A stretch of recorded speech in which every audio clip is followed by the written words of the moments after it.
Welcome back to Birmingham Fan TV, sponsored by Boyle Sports.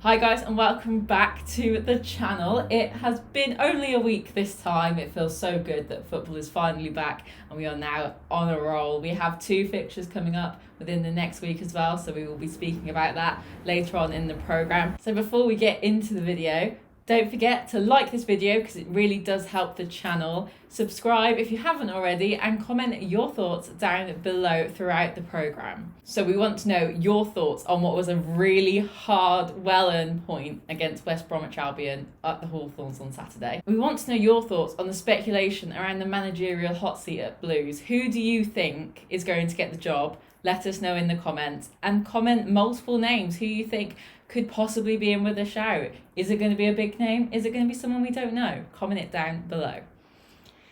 And we want to know your score predictions for what you think for our next 2 games against Hull and Huddersfield. And just something for you guys that like to listen to our voices rather than look at our ugly faces. We are now over on Spotify. So these videos will be audio only on Spotify, so you can listen to us instead of watching us, which means if you're going to the shop, you can put us in the car on the way there. If you're travelling to see family, we're available for you whenever you want us to be. Or not, either way. Yeah, you can look at us or hear us, whatever you pick. So coming up in this week's show, we look at the result against West Bromwich Albion at the weekend. James speaks to the Birmingham Mail's Shane Ireland on all the latest from the managerial hunt. And we look ahead to 2 crunch matches back at St Andrews where Blues will be looking to take maximum points.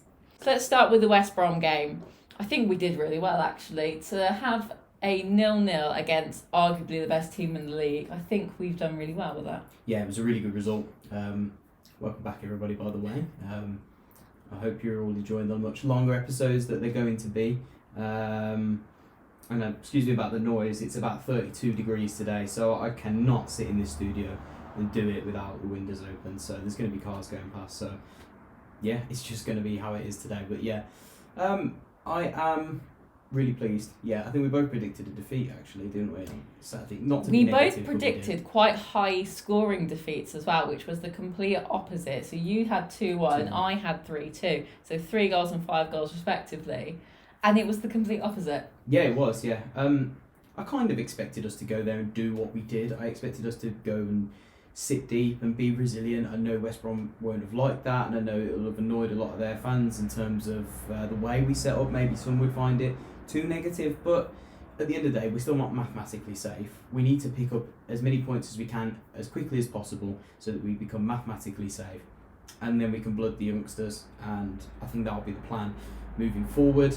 And yeah, I was really pleased with the result. We were saying Saturday how they didn't really trouble us at all, did they? I mean, you had a few scares, but nothing serious. No, and I think when we saw the starting lineup, it was different to what we expected. Obviously, because Pep had mentioned that there were going to be a few injuries, I didn't expect it to be to 3 of our starting lineup players. So when it was announced that Roberts, Pedersen, and Sunjic wouldn't be in the team, I did panic a little bit just for the Roberts and Pedersen side of things. But actually, I think Wes Harding put in his best performance of the season so far.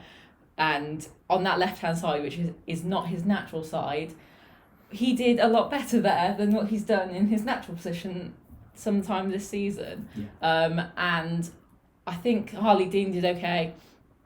But the diamond setup in the middle, I think having Gary Gardner on the left was a masterstroke. Do you want to talk through why Pep did that to the left-hand side, having Wes and Gardner, 2 strong players there? Yeah, it took me by surprise, to be honest. When we saw the lineups, we thought obviously Bellingham on the left, Crowley on the right, and we couldn't decipher, but we were pretty sure Colin would move to the left-hand side where he has played before, and Wes at right back. But yeah, he did really well. I think he got it tactically spot on again, which I think he's done a lot of times this season. He knew the threat that West Brom would have down that right hand side with, I think it's Edwards, and they usually have, I think, Phillips on the right hand side, so they possess so much creativity down there.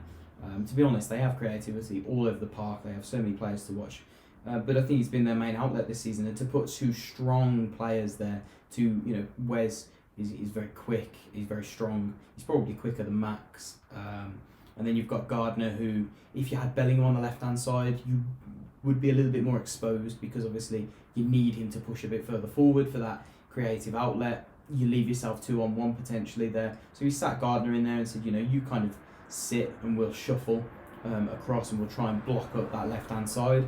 And I thought it was a masterstroke. I thought everybody to a man come in and did a really good job. Kifton Bell's first 90 minutes since his injury, Preston away last season, so well over a year, was he earned my man of the match.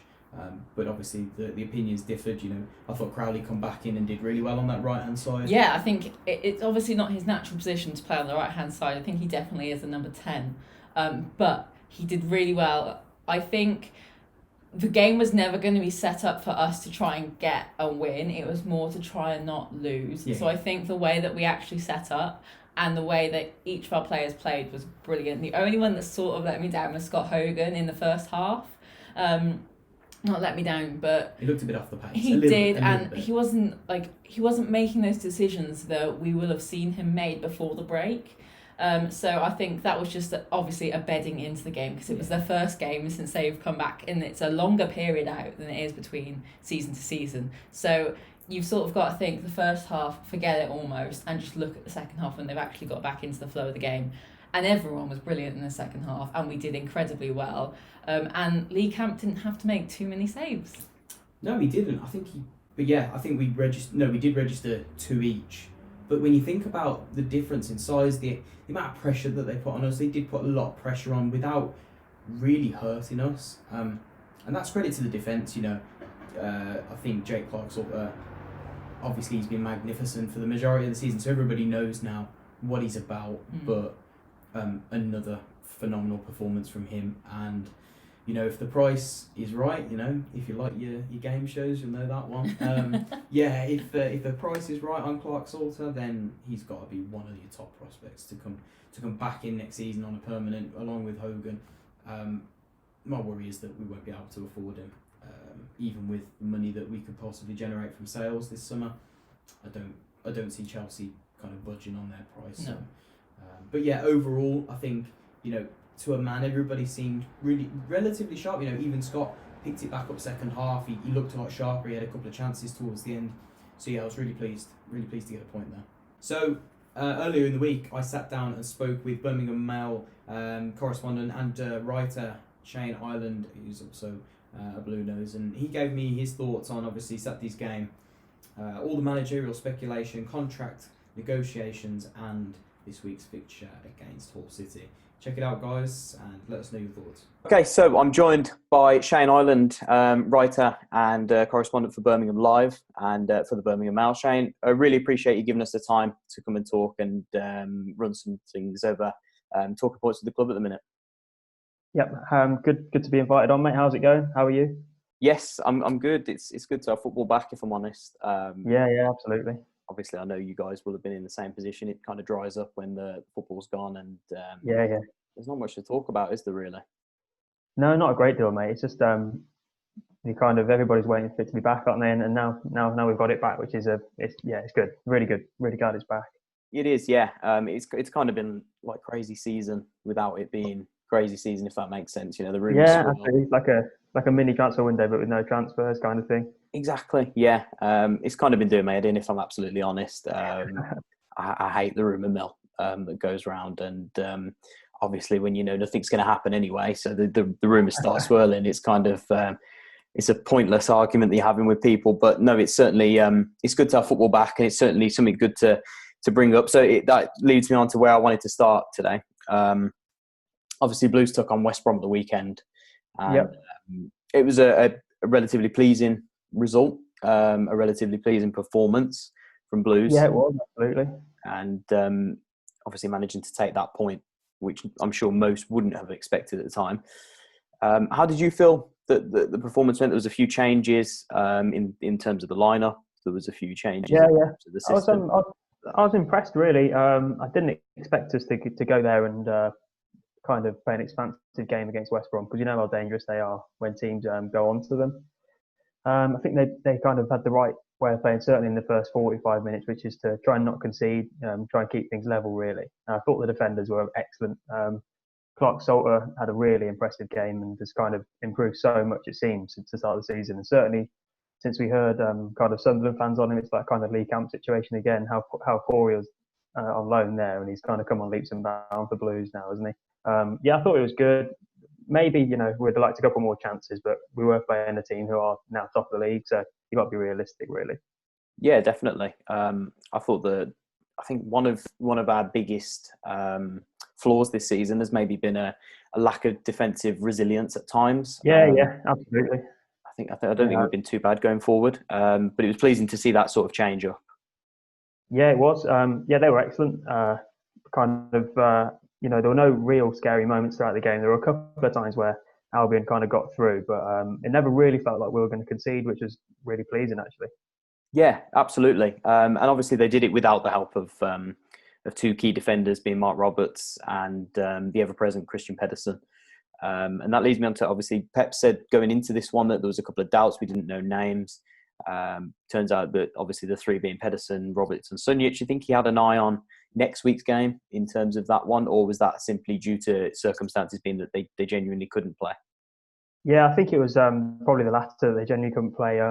It's a lot of people, say like we get a lot of comments kind of like this, maybe on our Facebook posts. I mean, they've had how long off? 3 months off. How can they not be fit and stuff like that?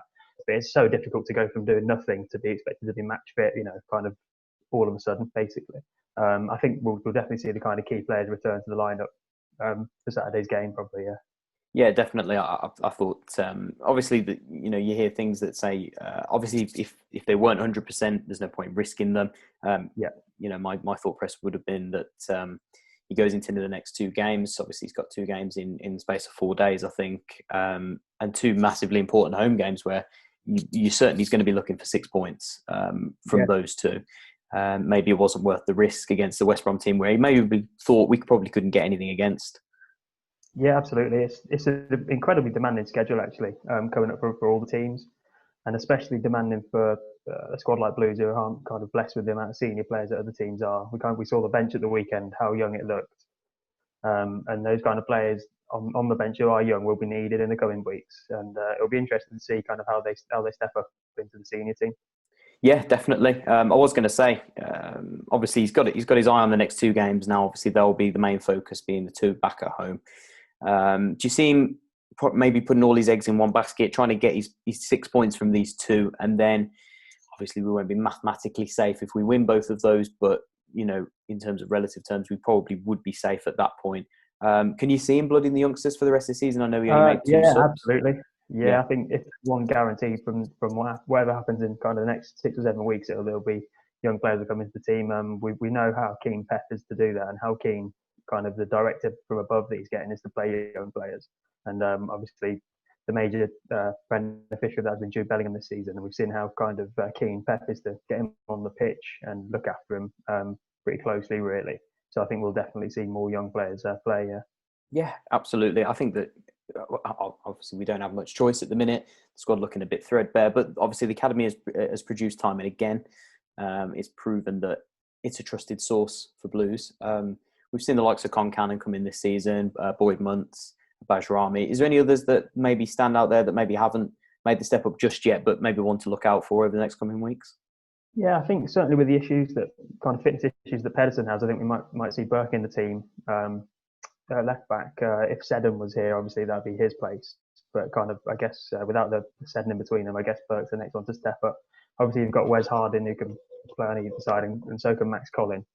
But with the kind of Saturday, Wednesday kind of turnaround that's coming up, he's one I think could maybe get a game.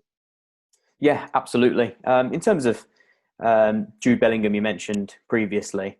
I know it's been hotly talked about since January that there's the potential move. I say potential. It's looking ever increasingly likely that he will move on in the summer. What's the situation there regarding that one? I know that there was talk at the beginning of the week where Dortmund might have moved a step closer to a 20 million deal. What's the situation on that one? Do we have any? Yeah, from my kind of view, probably since this speculation started, which was, basically a couple of months into the season, wasn't it? It's been so long.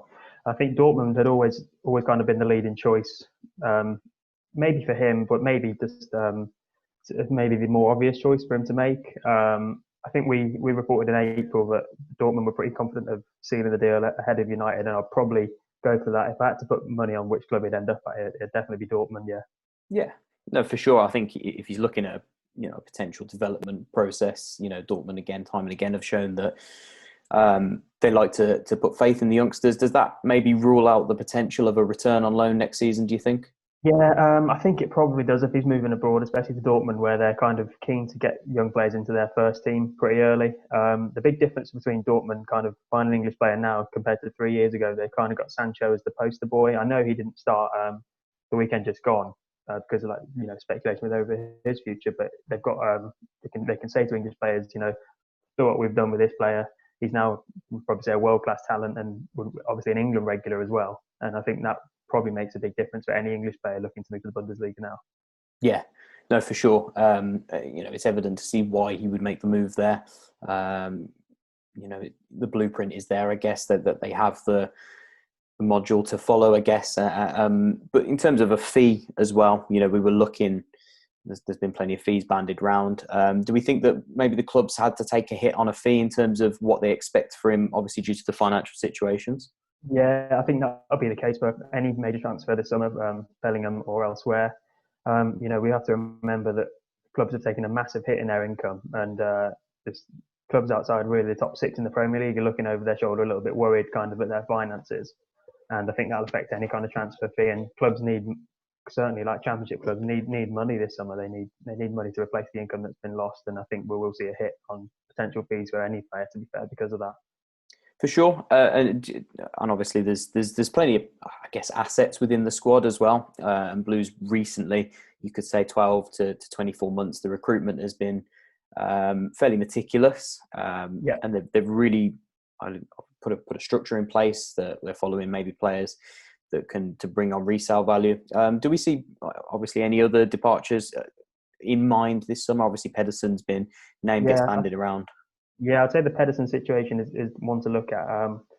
We had Premier League interest in him in January. I'll probably say that'll come back this summer. Sunjic is an interesting one. I think he could probably play at a higher level. I'm not sure if he's ready to play at the Premier League now, but maybe at a more kind of top six Championship club.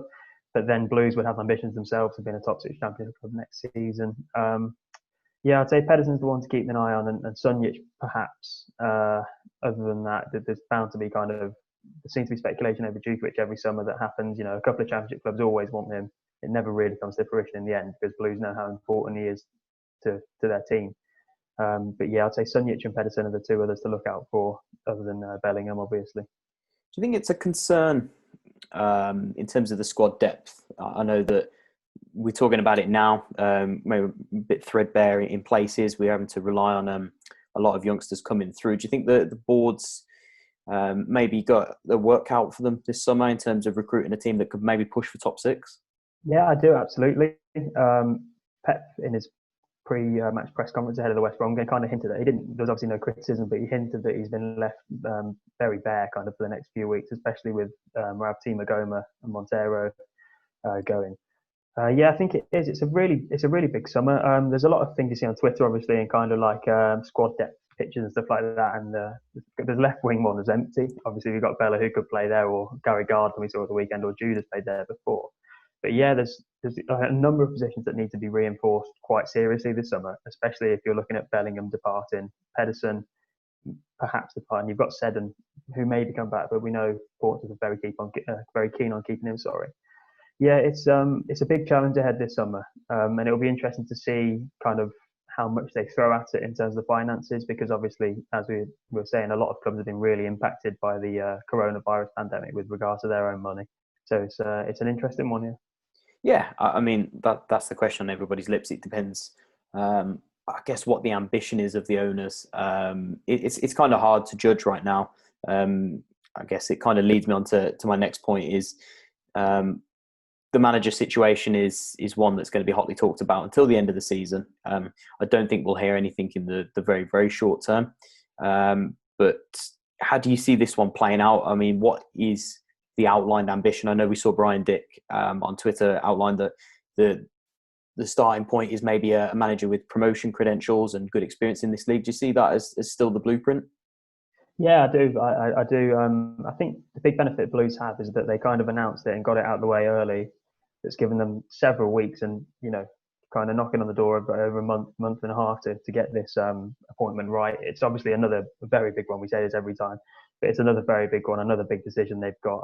So, yeah, they're kind of going into it that they want the promotion tick on the CV.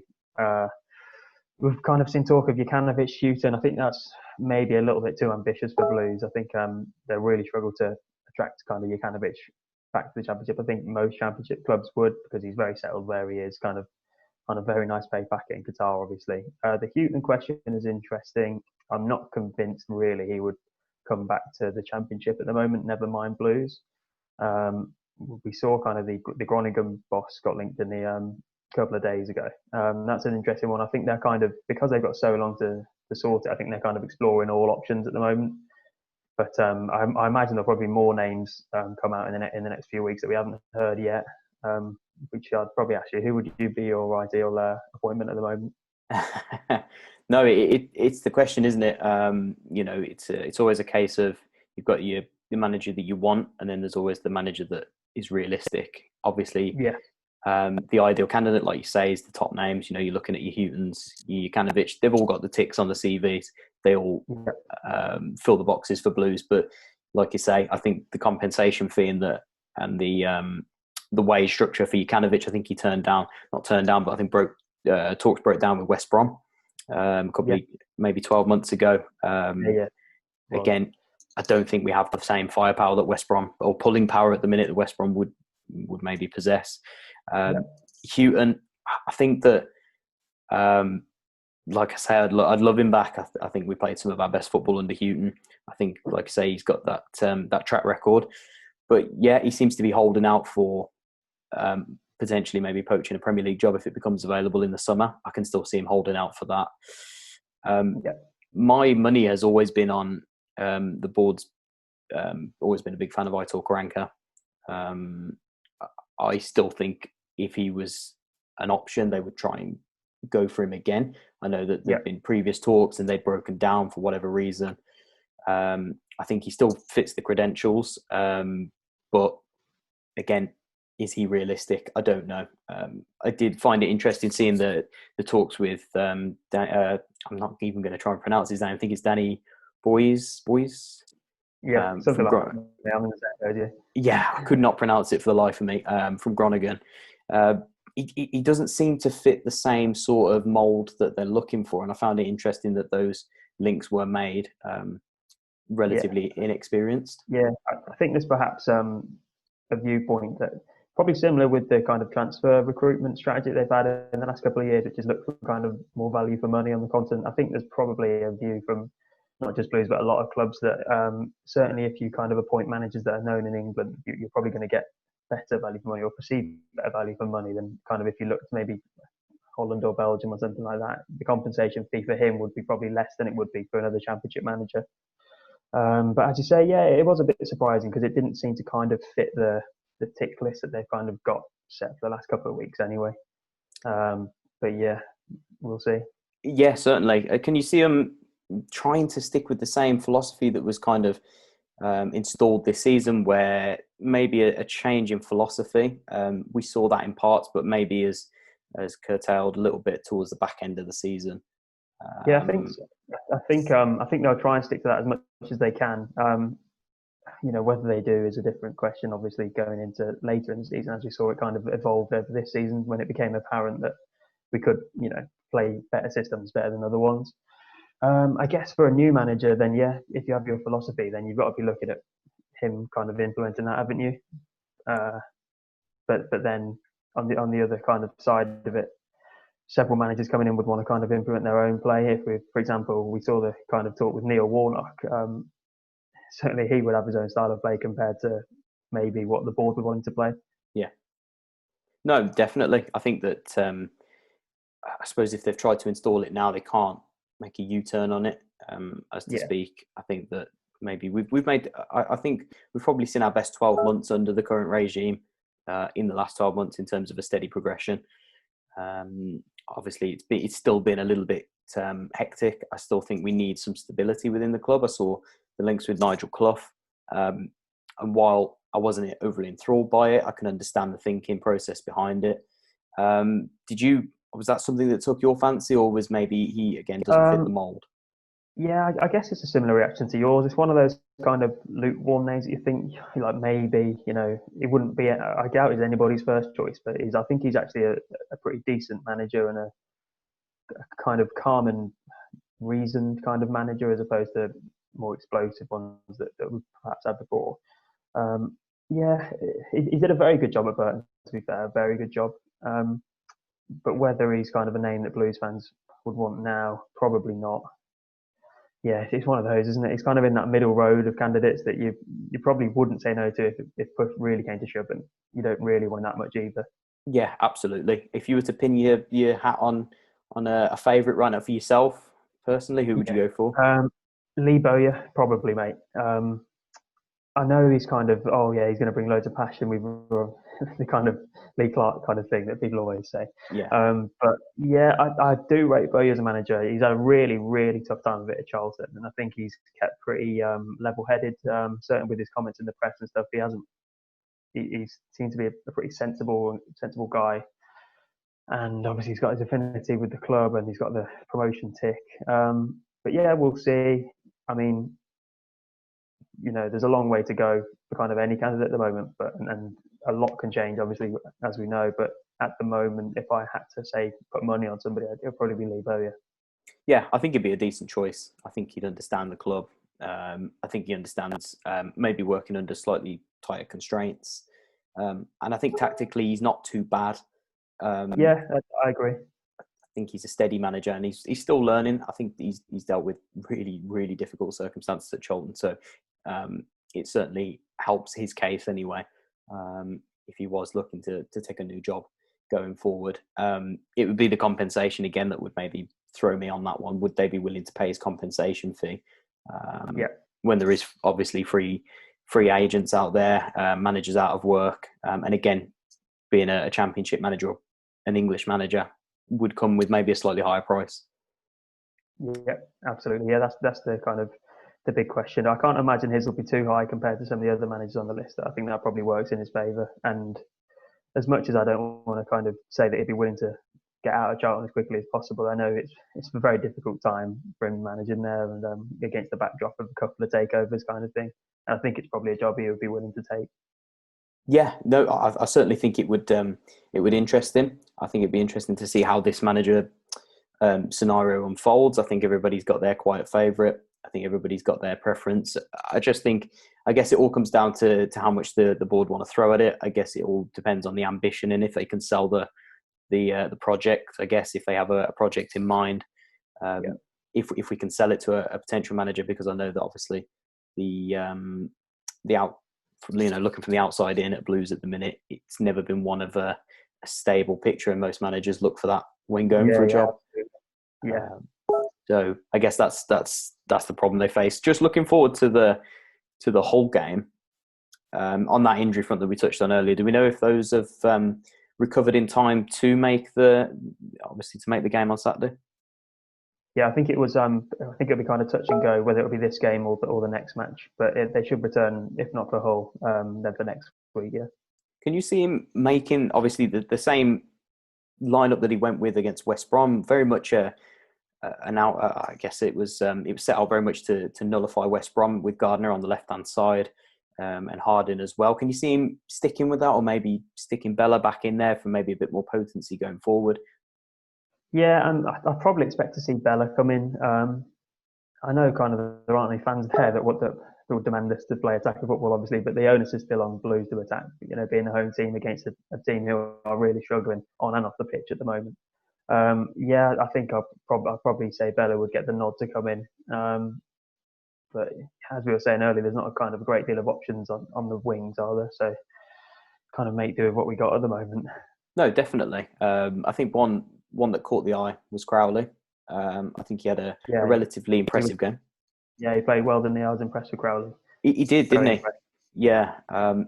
One that maybe hasn't found his natural position, has he, this season? Yeah, it's been an interesting season, hasn't it? Because any time you really see him play when he has the ball at his feet, he looks a really talented player and a player who kind of makes things happen. The difficulty has been getting him in, combined in those right areas and in kind of the number 10 hole, hasn't it? Because, at different points of the season, we've played different ways.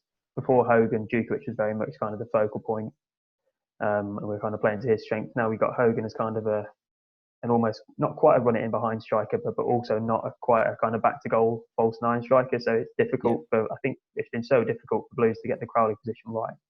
But I'd love to see him become a real focal point of the team next season, because I think with the ball, his ability is clear really for everybody to see. Absolutely.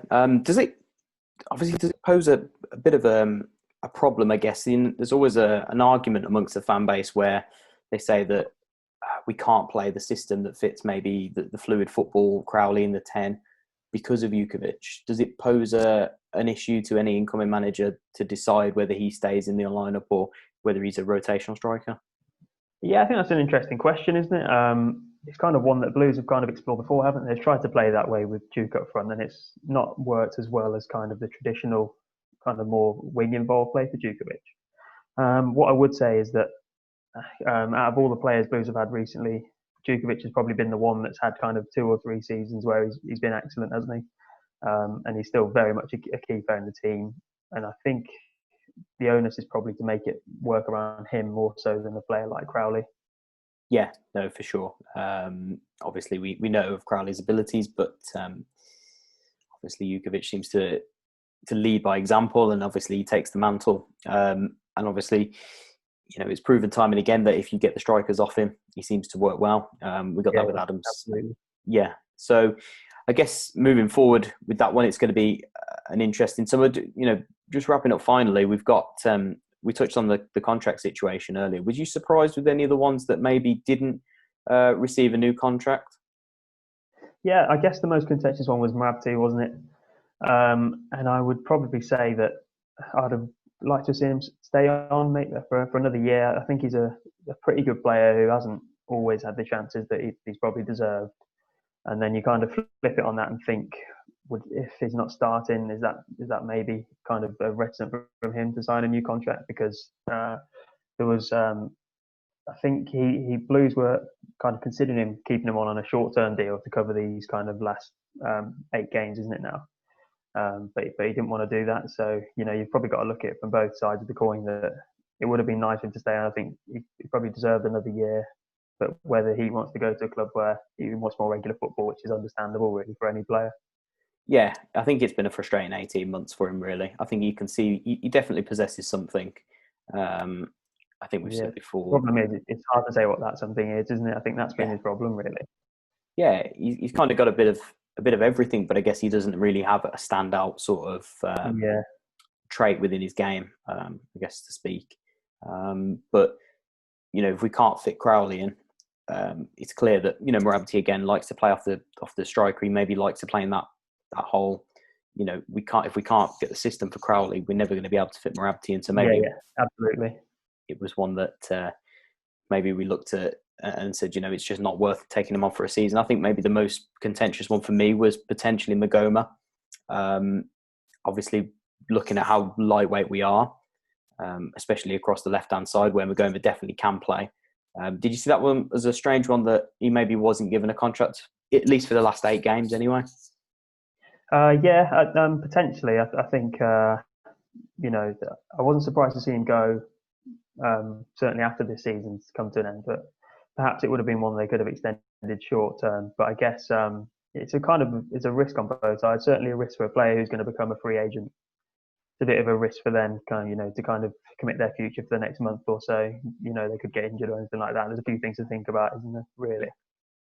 Yeah, no, for sure. He's had his injury problems certainly over the last 18 months. So I guess that probably was at the forefront of his mind. And the other one is, he's extended his contract to the end of the season, but Lee Camp, can you see him maybe getting that final year, maybe playing back up next year to? Potentially. To be honest, I think there's a pretty decent chance of it. I think for Camp, he probably knows it's going to be probably his last contract, or maybe he might take the decision now to retire. I know that there was kind of some talk in the last couple of months prior to the kind of coronavirus pandemic that about Camp's contract, that would this be the season where he's going to kind of give it up.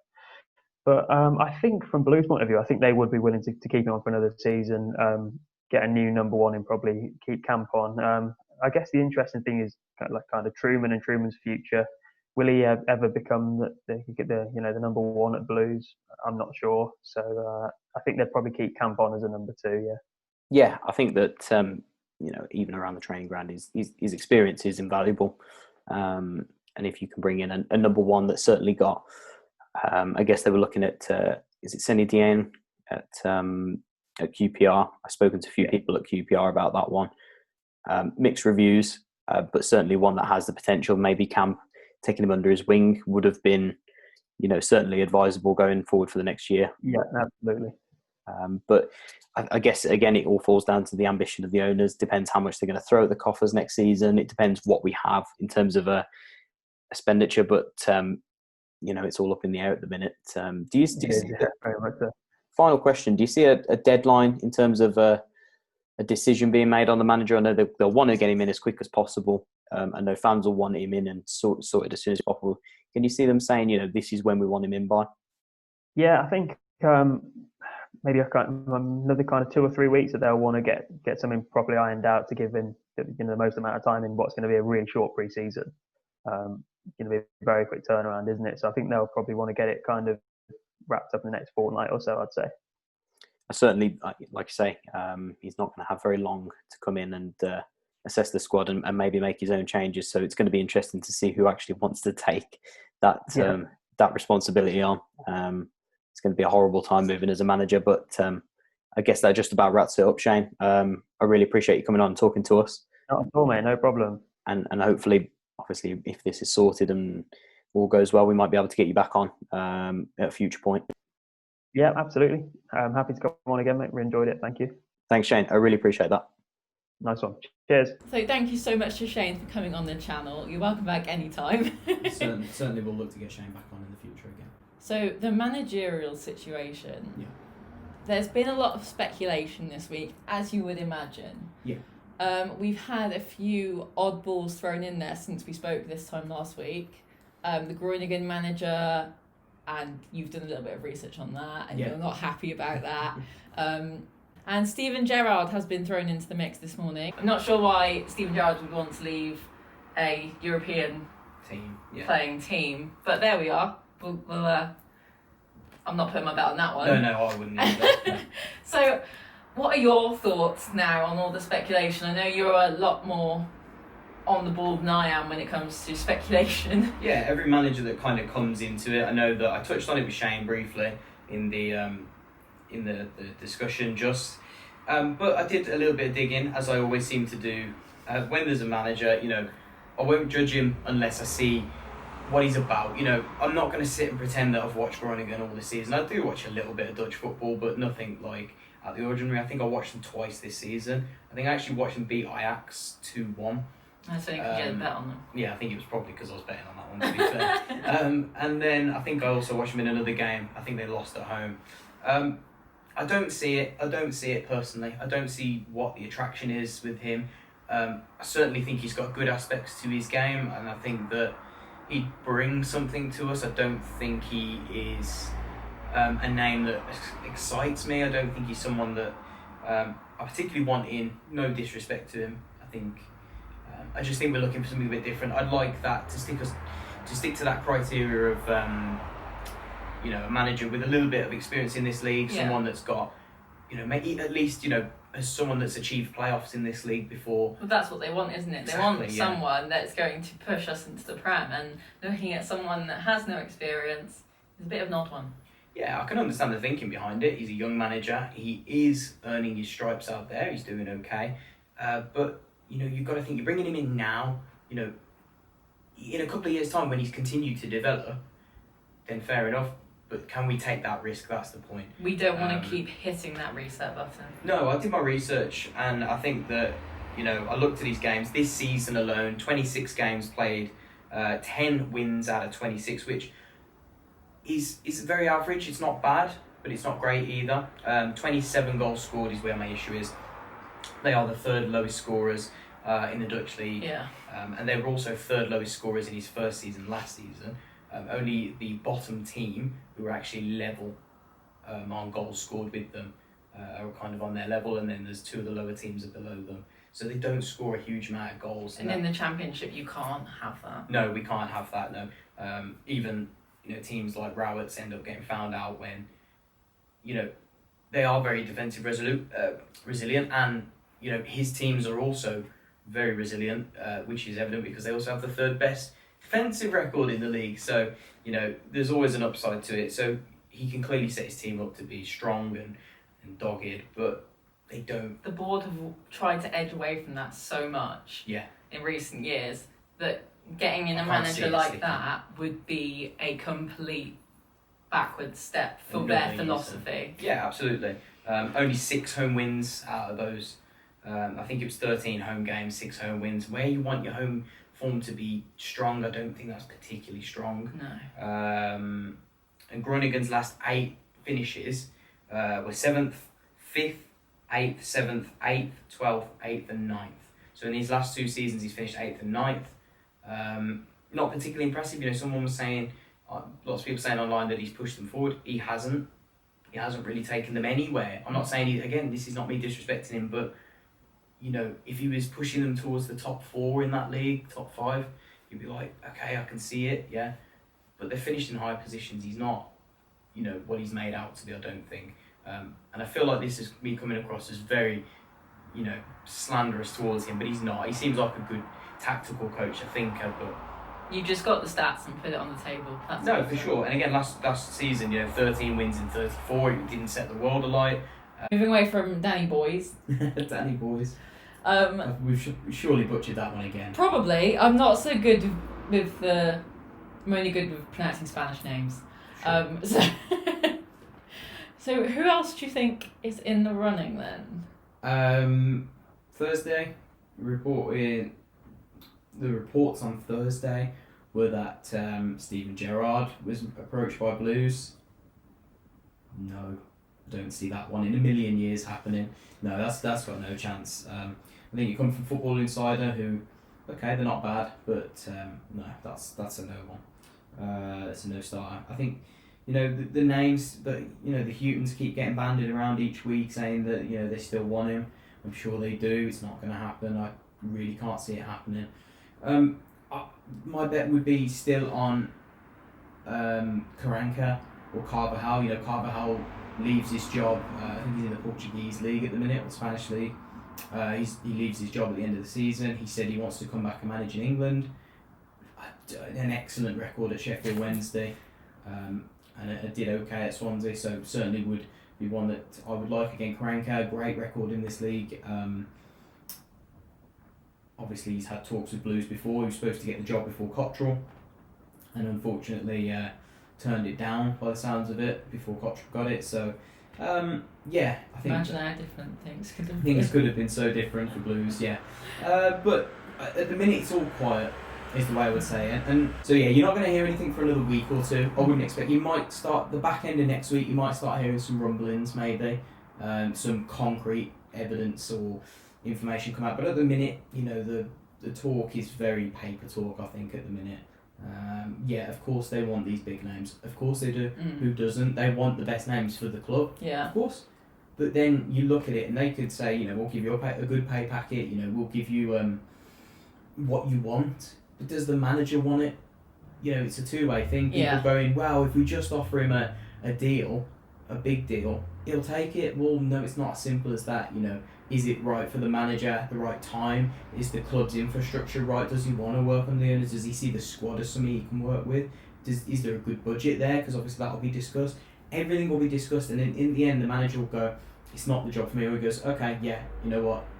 Yeah, I want to take the job. So there's a lot more to it. I do think they'll appoint someone good. I've got it in a good feeling that they will appoint someone that won't let the fan base down. And if they do, well, we're back to square one, and it's going to be another rough season. And I think looking at what we could potentially have in terms of budget next season, potentially. Well, the only thing for me with that is, if you look at our squad, this wasn't something I was going to mention, an added difficulty for someone that will be taking the job is that we've only got a handful of first team players now. Yeah. We only made 2 subs at the weekend, and one of them being a youth player, so to speak. Yeah.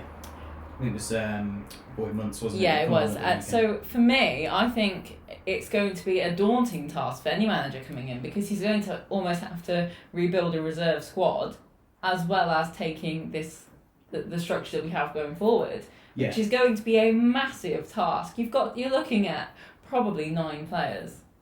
Yeah, I would say at minimum 7. I think you're looking at a goalkeeper. That's taking into account that one of our keepers stays as backup. Yeah, we at don't least know 2 that wingers. Yeah, another striker. Yeah, 2 wingers, a goalkeeper, a striker. So you're looking at 4. A centre back if Clark Salter does go. Yeah, and maybe another one if he stays. I don't know.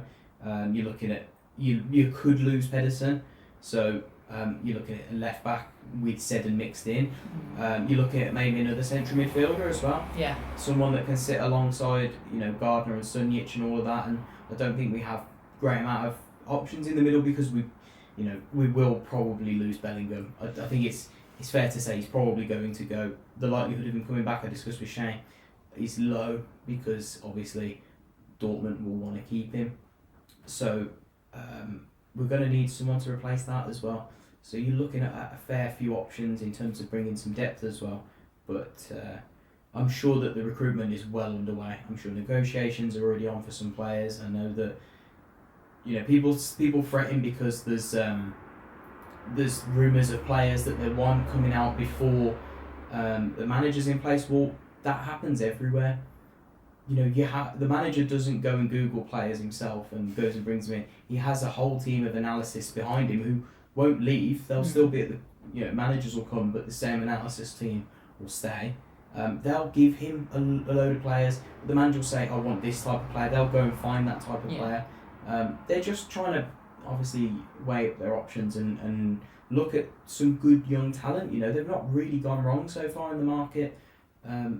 So yeah, I wouldn't panic about that one. People fretting about some names being thrown around. So yeah, I don't think that's much to panic about either. So let's discuss our next 2 games. We are playing Hull and then Huddersfield. Hull are in trouble, so it would be so Blues for us to lose against them this weekend. But fingers crossed, we won't. Fingers crossed we'll get a good result from this. But talk a little bit about Hull and explain to people that may not know the situation what's going on there. Big trouble. Big trouble at Hull. They're in free fall. They were in free fall since maybe January. Obviously, we know that they beat us 3-0 at the KCOM Stadium around Christmas time. They were in a really good, healthy position, maybe to make a real sort of... They looked quite striking, didn't they, really? They were a decent outfit, and they had an outsider's chance of playoffs. I don't think they'd have made it, but they certainly would have been in that top 12, certainly. Yeah. For sure. And then they sold their best 2 players, and I think it was 70% of their goals had come from those 2, in Jared Bowen and Kamil Grzycki. Grzycki going to West Brom and Bowen going to West Ham. And it was a shocker. And the ownership there obviously is dire, and that's the big part of the issue. The manager's got probably a thinner squad than us in terms of his numbers, and yeah, they're in free fall, and I think they dropped into the relegation places on Saturday with a defeat to Charlton. So Blues have got an opportunity in reality to pick up, at least to have a real good chance of winning this game. But Blues don't do it that way, do they? They really don't. It's no win in 13. I think what's going to happen here. So how do you think we are going to line up against Hull and then Huddersfield? Are there going to be any changes?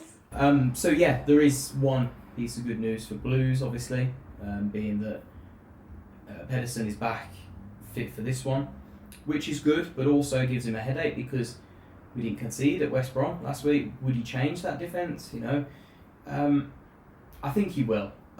Just because Harding's not comfortable on the left, and we're going to need a bit more going forward. So Pedersen, being that natural left footer, gives us a bit more width. It gives us a bit more going forward. And I think he's going to like that. And I think he'll bring Pedersen straight back in. Yeah. He'll also go about changing maybe some of the personnel in midfield as well. You know, we've got Jeremy Bella, who didn't start at the weekend. And, you know, the midfield was very much set up to counteract West Brom. I think this week you're going to see it maybe be a midfield that's looking to impose itself on Hull rather than counteract West Brom. So I think you could see Bella come back in maybe. I would expect either Kifton Bell or Gardner to drop out. Right, okay. Simply because I think Crowley had a very good game and he's going to want to go forward. I think with Crowley, I think he's going to want Bella on the other side. So it's kind of a case of you've got three in that central area in Bellingham, Kifton Bell and Gardner. Do you take him out? Maybe you take Bellingham out and rest him for Wednesday, because again, you're risking him playing, getting really burnt out in this fixture. He's got some difficult fixtures, but then again, he's probably going to want to go and get some early goals and seal the game and then take him off. So I think he'll keep Bellingham in for this one, and he'll probably partner him with Gary Gardner in the central areas, and then obviously Jukovic and Hogan up front. But Blues also, the EFL have changed their rules, so Blues can now use Cogley, Odin Bailey and Charlie Lakins. They are available as well now. And I think that's especially good for players like Odin Bailey, because he did go out on loan to Forest Green, but he did get injured. But having that first team experience at the end of the season, especially with that goal that he did score earlier on in the season, I think it's a brilliant chance for him to shine. Yeah, I think that, like I discussed with Shane, that we're going to see probably Pep try and take maximum points from this for the 2 games, so 6 points. And then we're not mathematically safe, but in theory we'll be on 55 or 54 points. You're theoretically safe at that point. You could then start experimenting with the youngsters, Bailey, Jaden Reed, Burke at left back, Ryan Stirk, possibly Stirk in midfield. So you're going to see all of these players get more of a chance instead of him making limited subs, and that you'll see more of them come on. So yeah, I think you're going to go with the strongest lineup maybe for the next 2. Go all out to win these 2, and then he can kind of not take his foot off the gas, but he can ease up a bit. He doesn't have to worry so much. If we lose a game here or there, he's going to take that on the chin, and then probably try and utilise the rest of the home games. But yeah, certainly there's 2 big fixtures, 2 of our biggest fixtures coming up in terms of points. Alright guys, that is it for this week. Thank you so much for tuning in, whether you've listened to us on Spotify or whether you're watching us on YouTube. Don't forget to leave all your thoughts down below in the comments. Let us know what you think of the managerial situation. Who would you put in? What is your lineup for these next 2 games? Because we won't be seeing you before the Huddersfield one. We'll be seeing you afterwards for the next preview. So leave your thoughts down below in the comments and subscribe if you haven't already. And we will see you in the next one.